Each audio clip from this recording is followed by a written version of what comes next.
Balay gi iti panakakemmeg, iti maysa nga lalaki iti kapulisan iti Siyudad Abigan. Ang makaswan iti Violence of Republic Act 6539 wenno anti-carnapping. Nga indadaulwan ni Officer in Charge Police Chief Inspector Ernesto Pardo Navarro Jr. ken ni Police Senior Mario Badjola. Gapuanan iti maysa nga bypass operation iti Barangay 3 iti nadakamat nga syudad. Naaresto ni Antonio Arellano y Alcanzaren alias Bornok. 32 si tawen na awanan ti trabaho nga agnaedmet lang tinasao nga barangay. Kalpasan ti pinakaaresto ni Bornok ditan nga impakaammo dagiti kapulisan iti syudad kadagiti na biktima ni Bornok. Ket ditan nga nagturong insigida dagiti biktima iti stasyon. Kaslaki ni Jenaline Marceliana Tique, Katrina Asistin, dita nga pinaneknekanda nga isuda mismo ti akinbagi dagiti nakita da a motor. Kasano yung mapaneknekan nga di motor nga dito takit Baguio? May lasin ko sir ta DJ kalog na di chassis na DJ nakakita ni serial number na kaawan na talaga. Tapos di sticker na makita mi nga nalikkalikabon madlasin mga nalikkabanan sir.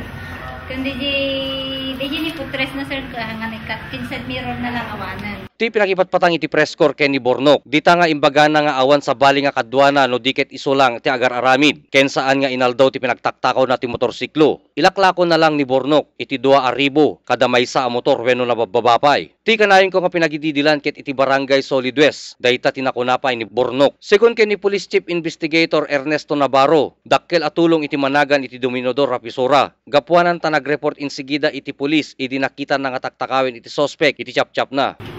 Dito yung gamin naruntun tayo so na dagamin mesa nga Dominador Rapisora nga trabaho jay Archbishop Palace.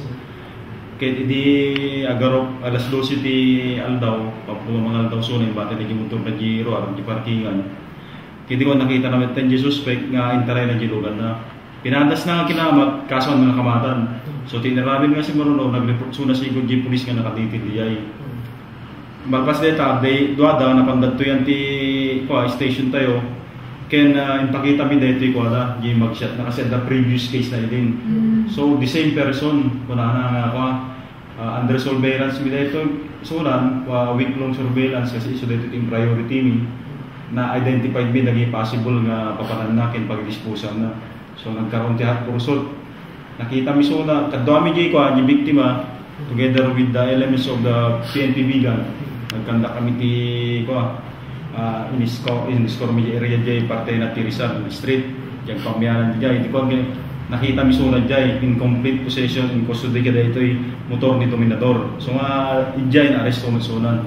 Nasa upo tinadakamat nga opisyal iti modus operandi iti suspect ket sorote na iti biktimain na ket kalpasan nga maiparking dayto yen ket ditanan nga takawen iti nasao nga motor. Ken ti kanayon na nga biktimain ket dagiti agtartrabaho iti supermarket, bangko ken dagiti nangangato a pasdek. Tatlo ma-identify di mesa motor dati kwada data motor number ken chassis number. Ken mesa pa nga mang panagnek nga so dati makimbagay is that certification coming from the barangay captain or barangay officials na iso dati basusan. So dayi ti mesa nga considered as best evidence na tatlo may considered tayo nga iso dati makimbagay.